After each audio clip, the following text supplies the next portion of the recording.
Marco et Jean-Claude sommes très heureux de développer le thème des faux docteurs. La référence se trouve dans 1 Timothée 4, verset 1. 1 Timothée 4, verset 1. Tu avais déjà la référence lors de l'étude précédente. 1 Timothée 4, verset 1. Juste avant d'aborder le sujet, recherchons la présence de Dieu.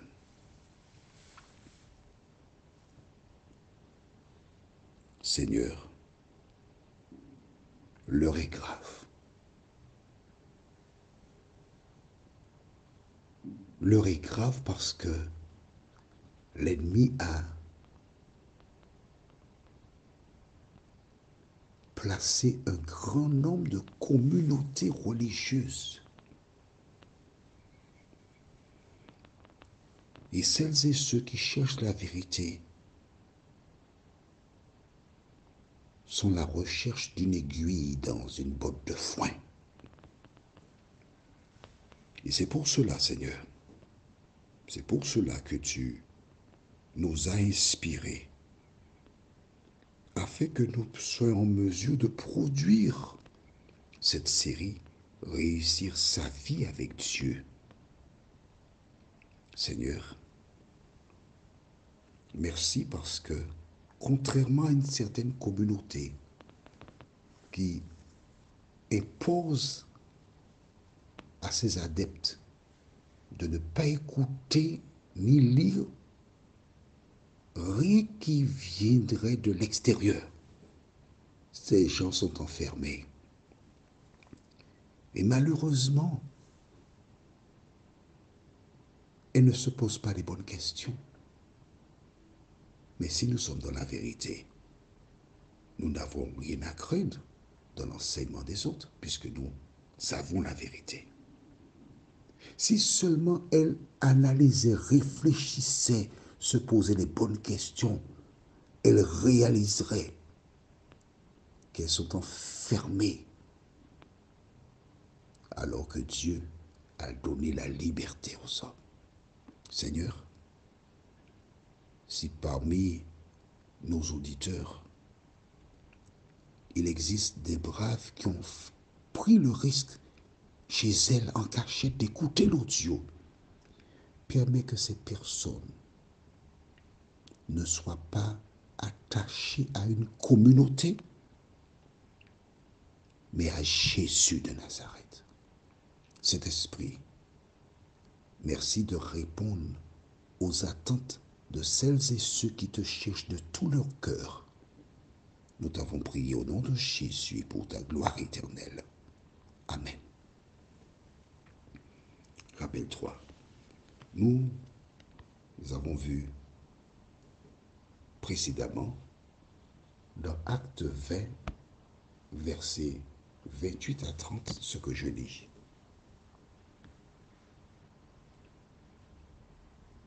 C'est bon? Ce n'était pas prévu, donc je t'attends. On y va. Acte 20, versets 28 à 30. Prenez donc garde à vous-mêmes et à tout le troupeau sur lequel le Saint-Esprit vous a établi évêque pour paître l'Église du Seigneur, qui s'est acquise par son propre sang. Je sais qu'il s'introduira parmi vous, après mon départ, des loups cruels qui n'épargneront pas le troupeau et qu'il s'élèvera du milieu de vous des hommes qui enseigneront des choses pernicieuses pour entraîner les disciples après eux. Dans le jardin d'Éden, le diable est venu pour détourner Ève et Adam de l'Éternel. C'est sa pratique. Il a toujours fonctionné ainsi. En son temps, Paul, il a averti les chrétiens en disant qu'il sait qu'il s'introduira des loups cruels, des gens qui viendront enseigner des choses pernicieuses dans l'Église. Il a mis en garde. D'accord? Donc, tu ne dois pas être surprise ou surpris qu'il y ait tant d'églises aujourd'hui. Parce que c'est là où certaines personnes trouvent de quoi, non seulement pour se nourrir,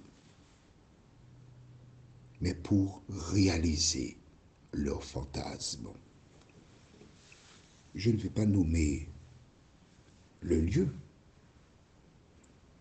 mais quand tu vas sur Internet, et j'ai fait cette recherche, quels sont les pasteurs les plus riches au monde? Et j'ai eu la liste.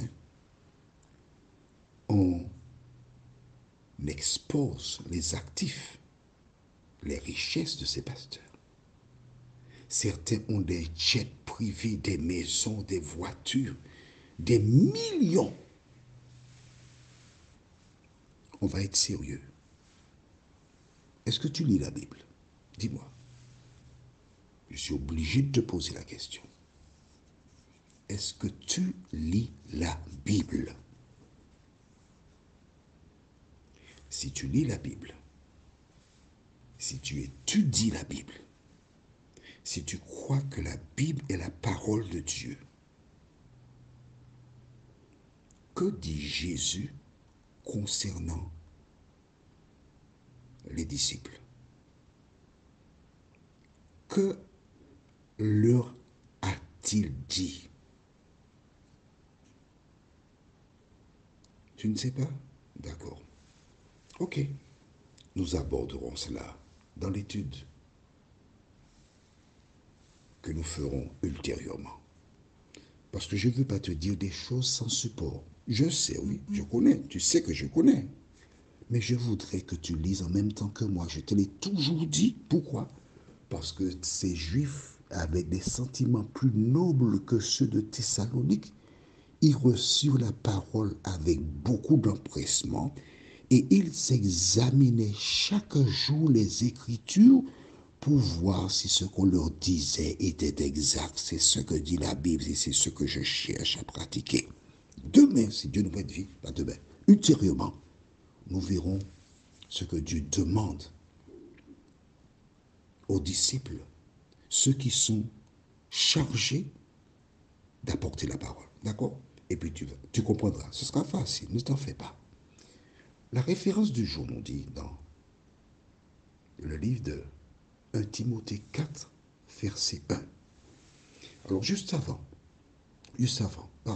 pardonne-moi, juste avant, tu te rappelles, nous avons vu dans Acte 20, verset 28 à 30, et là, Paul dit, le Saint-Esprit vous a établi évêque. Il n'a pas dit Dieu, il a dit le Saint-Esprit. C'est juste pour te dire comment, dès le départ de Jésus, le Saint-Esprit, c'est lui qui gère. C'est lui qui est à l'œuvre. C'est avec lui. Mais il est Dieu aussi. N'oublie pas ça, il est Dieu. D'accord. Alors maintenant, lisons dans 1 Timothée 4, verset 1. Mais l'Esprit dit expressément que dans les derniers temps, quelques-uns abandonneront la foi pour s'attacher à des esprits séducteurs et à des doctrines de démons. Dieu, je relis pour toi.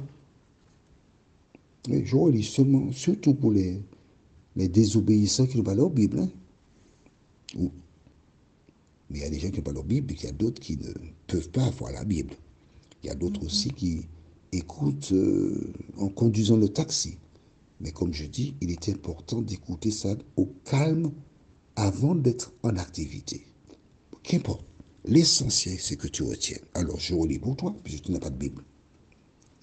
Mais l'Esprit dit expressément que dans les derniers temps, quelques-uns abandonneront la foi pour s'attacher à des esprits séducteurs et à des doctrines de démons. Il y a fort longtemps que j'ai lu cela dans la Bible. Mais aujourd'hui, juste avant d'enregistrer, le Saint-Esprit m'a incité à faire une recherche sur Google pour savoir combien de dénominations qu'il y a dans le monde. Puisque j'ai lu, mais l'Esprit dit expressément que dans les derniers temps. Or, je suis convaincu que nous sommes dans les derniers temps. Et quand j'ai découvert sur Google, il y a 10 000 dénominations sans compter certains schismes. 10 000, tu as entendu ça? 10 000! Comment trouver l'Église de Dieu au milieu de 10 000 dénominations? Et toutes ces dénominations déclarent avoir la vérité. Où est la vérité? Comment te protéger? Et là, dans le verset du jour, Paul affirme que quelques-uns abandonneront la foi pour s'attacher à des esprits séducteurs. Qu'est-ce que ça veut dire, esprit séducteur? Là où il y a la magie, on va dire entre guillemets des miracles, la magie. Le diable utilisera des gens qui feront des prodiges. Et celles et ceux qui ne lisent pas la Bible, qui ne connaissent pas ce que dit la parole, ces personnes-là seront gluées, elles seront séduites. Qui séduit? Le diable. Toi qui écoutes cet audio, je te demande de faire une chose, de regarder ce qui t'est enseigné, faire la liste de tout ce que l'Église t'enseigne, et avec Google, tu cherches dans la Bible pour voir si ce qu'on te dit à l'Église, c'est conforme à la parole. Si tu as un doute, un seul numéro de téléphone, plus 596 696 88 93 93. Tu m'envoies un message et je te donnerai les réponses à partir de la Bible. Prions. Seigneur, merci pour la parole. Merci parce que nous avons l'information. Dans les derniers temps, quelques-uns abandonneront la foi pour s'attacher à des esprits séducteurs. C'est exactement ce que nous voyons. Celles et ceux qui doutent sur la véracité de la Bible, à travers ce verset, elles savent que la Bible est la parole de Dieu qui dit la vérité. Merci de nous protéger, Seigneur. Au nom de Jésus, pour ta gloire éternelle. Amen. 2 Timothée 3, versets 14 et 15. Le thème c'est « Tu as reconnu ». Mais je vais te parler de la posture des bergers de l'Éternel.